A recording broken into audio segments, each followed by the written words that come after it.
What is the origin of facial nerve? By the two roots. One is sensory root, second is motor root. By the two roots in the lateral part of the groove between the lower border of the pons and upper border of the medulla. The origin of facial nerve. What are the functional components of facial nerve? Two motor components, two sensory components. Motor component, spatial visceral and general visceral. Sensory component, spatial visceral and general somatic. So the first component is spatial visceral efferent. Spatial visceral efferent is related with pharyngeal arch.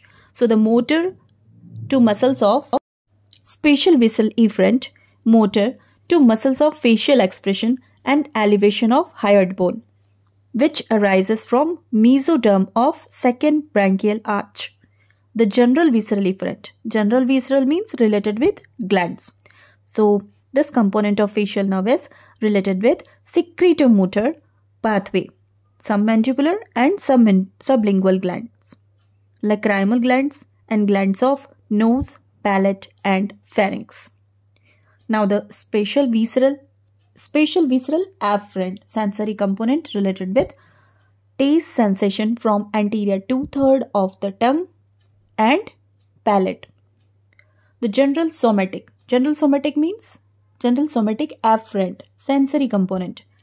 It is for proprioceptive impulses from muscle supplied. Spatial visceral efferent, general visceral efferent, spatial visceral afferent and general somatic afferent.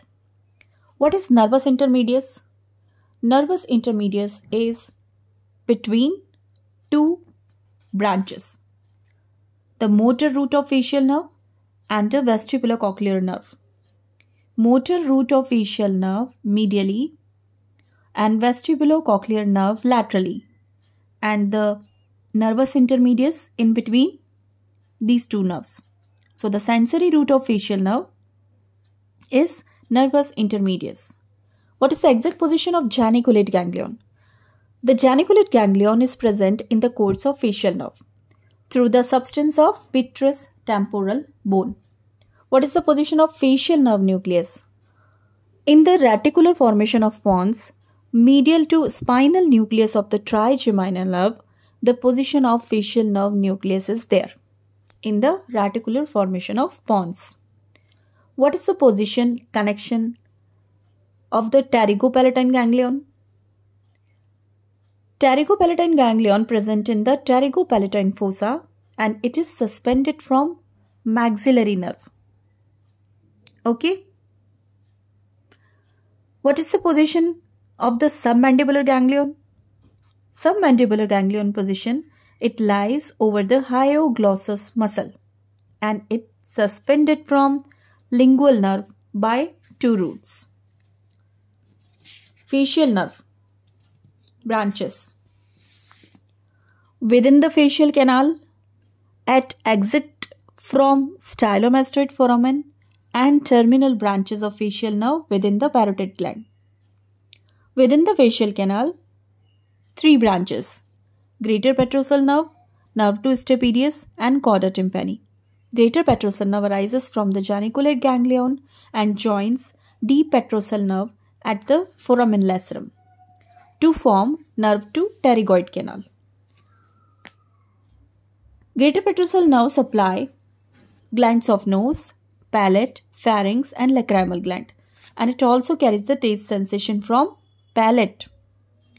Second branch is nerve to stapedius muscle. Third branch of facial nerve within the facial canal, cauda tympani.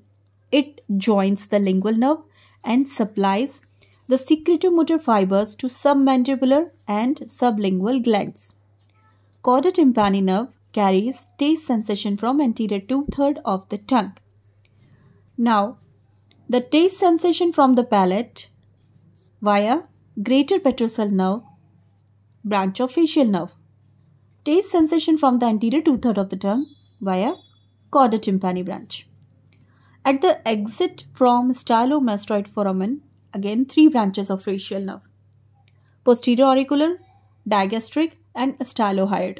posterior auricular branch of facial nerve supplies the auricularis posterior, occipitalis, and intrinsic muscles of back of the auricle.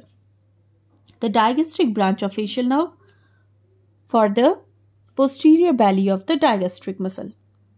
Styloid branch of facial nerve to supply styloid muscles.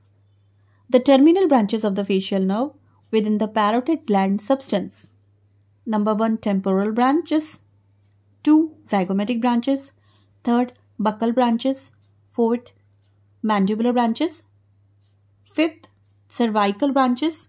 And 6th is communicating branches. Temporal branches supply auricularis anterior. Okay, auricularis anterior and superior. Intrinsic muscles on lateral side of the ear, frontalis, orbicularis, and corrugator supercilii. Temporal branches to supply auricularis anterior and superior, intrinsic muscles of lateral side of the ear, frontalis, orbicularis, and corrugator supercilii. Zygomatic branches to supply orbicularis oculi. Buccal branches to supply buccal muscle. Mandibular branches to supply the lower lip muscles and chin. Cervical branches to supply platysma. Cervical branch of the facial nerve for platysma. Then communicating branches to trigeminal and vagus for the skin of auricle. What is infranuclear and supranuclear lesion? Bell's palsy is the infranuclear lesion of the facial nerve, in which the whole of the face is paralyzed on the same side and face become asymmetrical and it is drawn to the normal side. Face become asymmetrical and drawn to the normal side. Why in the supranuclear lesion of the facial nerve only lower part of the face is paralyzed?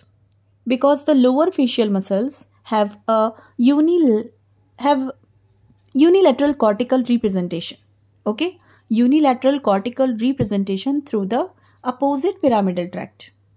But the upper facial muscles have bilateral representation through pyramidal tracts of the both side.